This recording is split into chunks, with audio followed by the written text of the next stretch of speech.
Hi everyone, welcome to our new MA session. I'm Philip, the CEO of the EarnBIT exchange, and we have loads of great news about our ecosystem. In this video, I will answer your questions, share some fantastic updates, and more. So let's get started. And so let me jump straight to a very popular question. Why was there no MA last month? Well, as you may know, we've been quite busy in recent weeks. That is why this session covers our March and April milestones, and we are back to our usual monthly schedule. That was an exciting time for us and the crypto markets. First, Ethereum went through its upgrade in March, and then Bitcoin had their fourth halving. With those historic events in the background, we were also hard at work. And last week, I came back from Dubai, where I had the pleasure of participating in Token 2049. That is a landmark event and one of their biggest networking opportunities in the world of blockchain, crypto, and Web3. My schedule was fully packed. There was a lot of networking, planned and unplanned, even despite the weather. As you know, it was pouring with rain. The city had a kind of natural disaster. I don't know their case, but one version is cloud seeding. Anyway, the floods affected some meetings because people just couldn't make it, but we connected online later.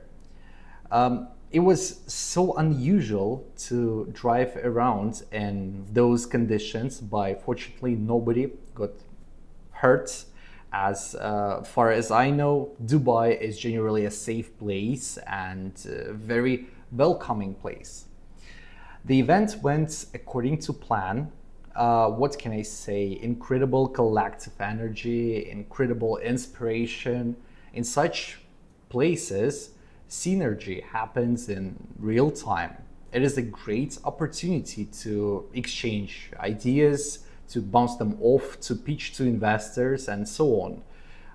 My 3 days were incredibly intense, and I was really happy to represent EarnBIT myself.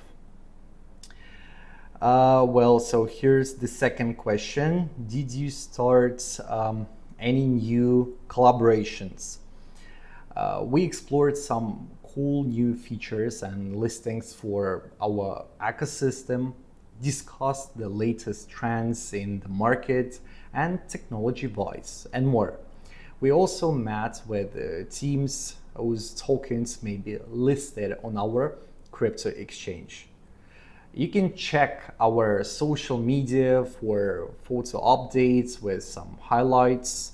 Of course, we could not share every single detail as the days were extremely eventful. To sum up, Token 2049 was extremely fruitful. There's a lot to think about, to discuss, and possibly implement. And we'll share more news when we're ready. Now we can share just one update, but it's fantastic. So here's our next question about it. Let's dive in. Any platform updates? You mentioned something you're doing with Stellar. Can you share details? Well, yes. That's the central highlight of recent days. EarnBIT joined force with Stellar. It's true. So what's that all about? We had to keep it secret for a while because of some legal considerations, but now it is public. So yes, we are collaborating with Stellar or Stellar Lumens blockchain. A few weeks ago, we officially won a grant to build the first launchpad for Stellar, the first dedicated launchpad for this blockchain. It will run on it so developers can promote Stellar-based projects through EarnBIT. It benefits everyone. EarnBIT users, the global Stellar community, and the developers community. So it is their first dedicated launchpad for this blockchain and community. As you know, we also have a pioneering vision of the first live streaming crypto exchange. So it really fits our mission. Stellar is famous for high-speed transactions at low cost. It serves over 7.5 million accounts around the world. Stellar users include banks, payment processors, lenders, other financial businesses, and of course, individuals. In a nutshell, it is really prominent and unique. A launchpad is like a success accelerator or a springboard for projects and tokens. The idea is quite simple. So here is how this works in general. EarnBIT will provide a smooth listing with comprehensive support, including legal support and help with smart contracts. It is a whole package for projects that want quick exposure, want to find fans, and get funding. Launchpad will support funding in Stellar-based tokens, not just XLM, but also stablecoins on this blockchain. Step by step, it will look like this. First, a startup submits their project documents through our website. Our team does a project review, including due diligence and other verifications to make sure it's legit. Next, we greenlight community voting for this project, and depending on its results, how many users support the listing and how many users vote in total, the project will pass or fail. Teams can submit applications multiple times. When a project gets listed, it gets immediate exposure. It is seen by our users, by the Stellar community, and by investors. Launchpads will bring them all together. So users can invest in a project by buying its tokens for Stellar crypto. The tokens will be distributed in different ways using cliff and vesting schedules. Of course, we also plan to give some exclusive benefits to holders of our native EBT token. Definitely, they're going to get early access to the listed projects and possibly more. So with this integration, we have officially joined their family of Stellar products and services. The UI is already on this side, and we're going to work on the backend now to implement their procedures for voting, funding, and so on. Everything under the hood. I will update you on our progress. And besides, the MVP for EarnBIT streaming is also in progress. So stay tuned. And now let's move on to some other questions. As usual, I'm not really commenting on listing questions because we don't announce anything until it's done. Naturally, we've got a few questions about the Bitcoin halving, which happens on April 20th. But first, sell in May and go away. Interesting question. Let's talk a bit about popular crypto strategies. May is already here. It is a good idea to sell and lay back, forget about the markets. Basically, the principle is to sell in May and then come back in November. The problem is that this idea appeared long time ago and it's applied to the stock markets in Old England. If you think logically, there is no rational explanation for this rule.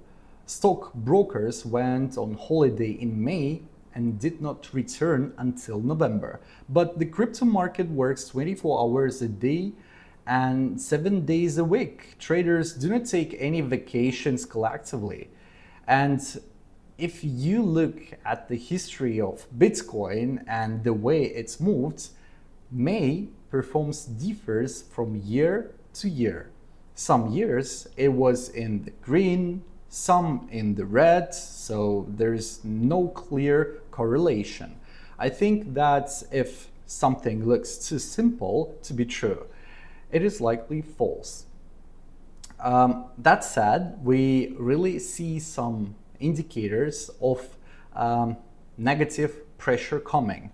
For example, the liquidity in the United States has generally fallen.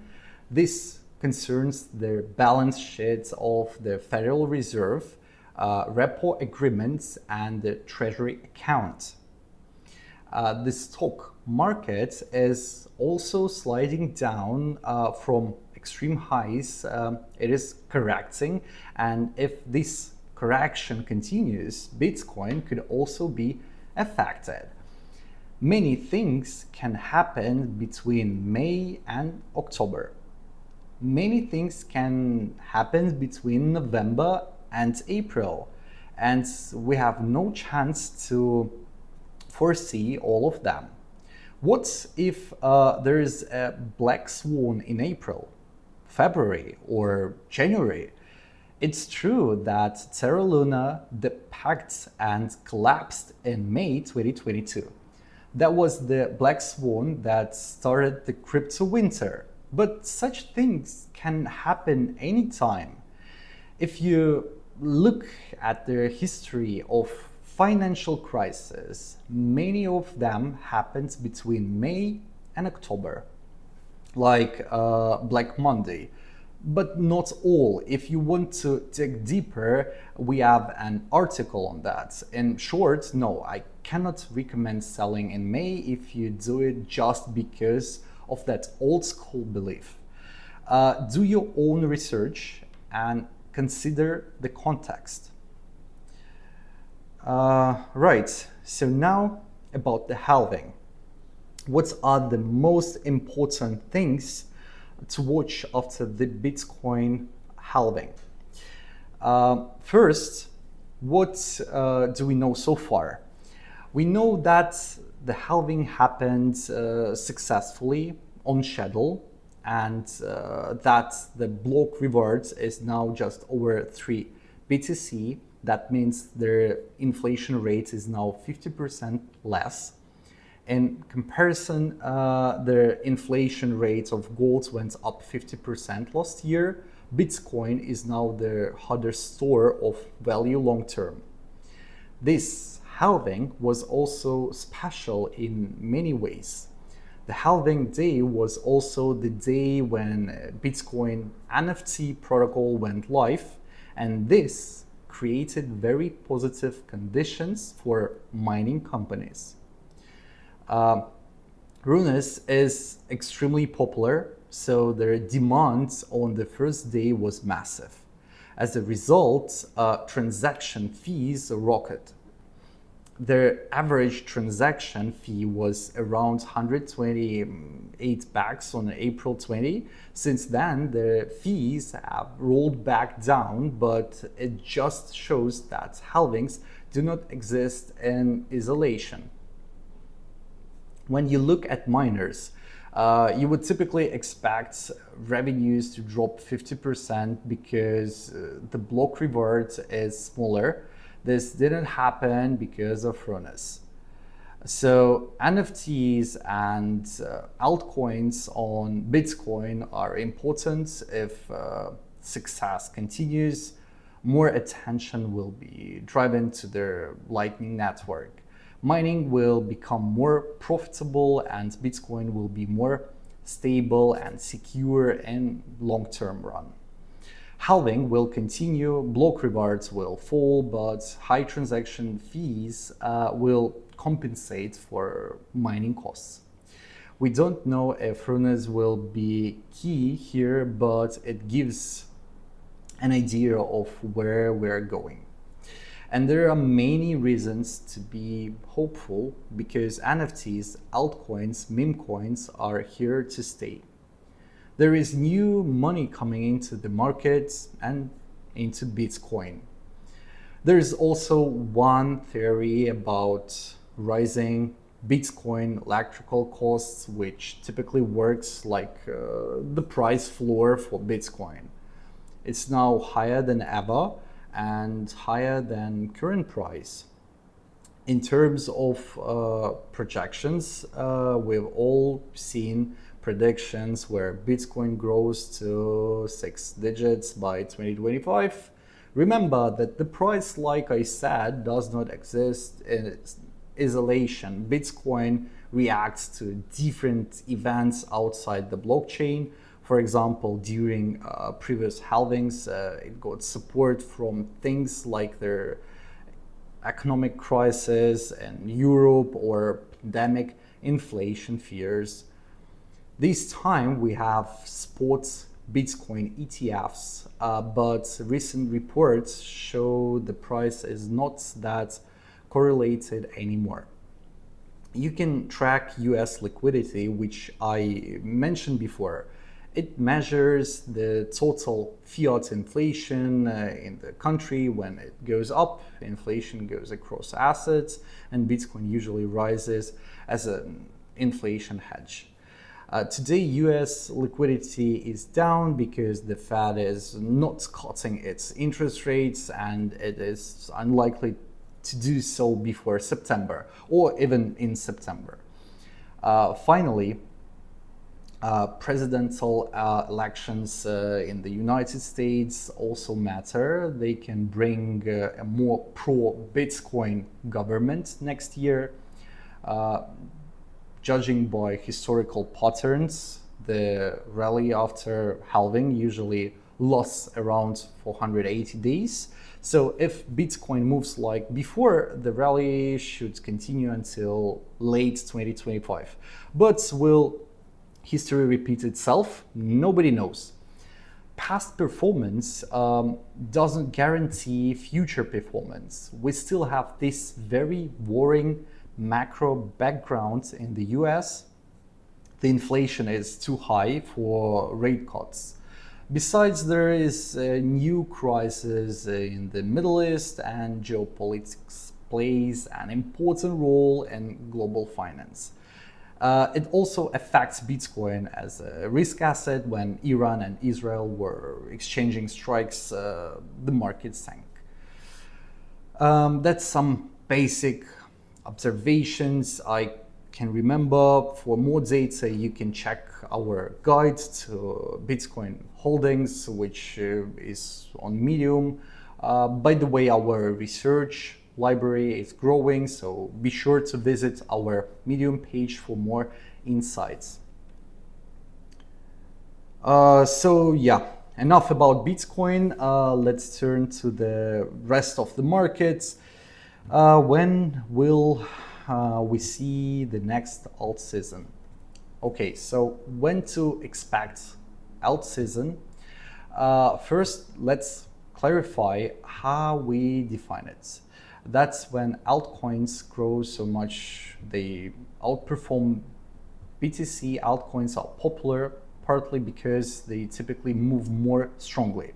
So they give higher risk to reward returns.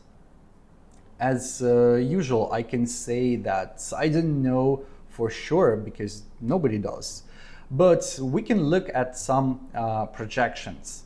Right now, the market is moving sideways. There are some bullish signs to watch for. For example, the change in Bitcoin's dominance and the performance of the Ether against BTC. Analyst says that they see a classic trading pattern and rise in the total market cap. Those things show that their season is near. You can also watch a special indicator developed by Blockchain Center. It is called the Altcoin Season Index. Altcoin season begins if 75% of the top 50 altcoins perform better than BTC. That's over 90 days. Last time I checked, it was far from 75%, something around 41 last week. At the same time, traders said the total market cap of all altcoins was in the middle of a breakout. It also reclaimed a key support level. So there are different opinions on this matter. Speaking of the sentiment, it does not seem ready. Some people don't think we'll see any alt season at all. Altcoins jumped in the middle of March, but many have also corrected. For example, if you look at the past 7 days, AI tokens are in the red. Popular tokens like WorldCoin, the Graph, Render, Toncoin is also down. Shiba is down at any rate that what happened over the past week. Of course, these crypto are different and have different fundamentals. Tokens like Shiba are not really connected to AI.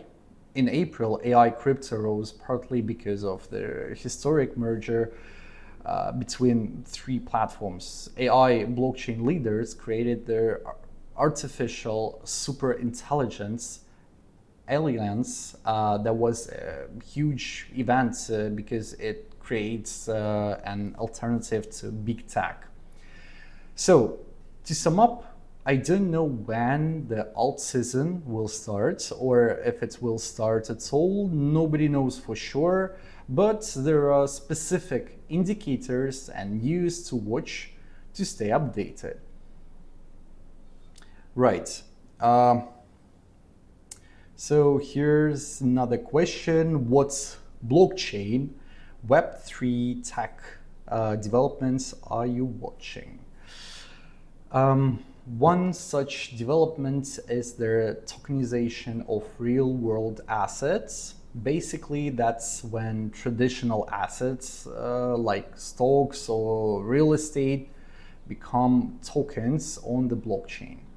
This industry is growing by leaps and bounds. For example, even BlackRock, the biggest asset manager, launched an RWA fund. Tokenization matters partly because it's extremely flexible. Basically, it is possible to tokenize any asset in the real world. It doesn't have to be material. For example, intellectual property or music royalties or even luxury airport services may become tokens. For businesses, for financial institutions, it's a great way to expand reach to make products and services more accessible. Tokens do not have their same geographic restrictions. They may also be divided into parts. Financial investments democratize finance. Even small investors in retail, people who could not afford to invest before, can now do it easily. Things like real estate, bonds, of course, arts, all of them have capital requirements. They have high entry barriers. Blockchain removes them. And here's another thing. Transactions on blockchain are public, transparent, and unchargeable. So this records are more open, they support easier audits, verification, and so on. There's less fraud. Real assets have uncountable applications from art to healthcare to supply chains and so on. You can even tokenize consumer goods like foods or clothes, all with support of such leaders as BlackRock, big traditional institutions. Nobody can deny their potential of tokenization. All right, that was the final question. That's all for now. Thank you for watching and see you in June. I will share our progress with Stellar Launchpads and other features. And of course, I will answer your questions about the market and new technologies and developments in blockchain and Web3. Feel free to send your questions through social media. We have accounts on all major platforms: Telegram, X, Facebook, LinkedIn, Discord. So take care, trade mindfully, and see you next time. Goodbye.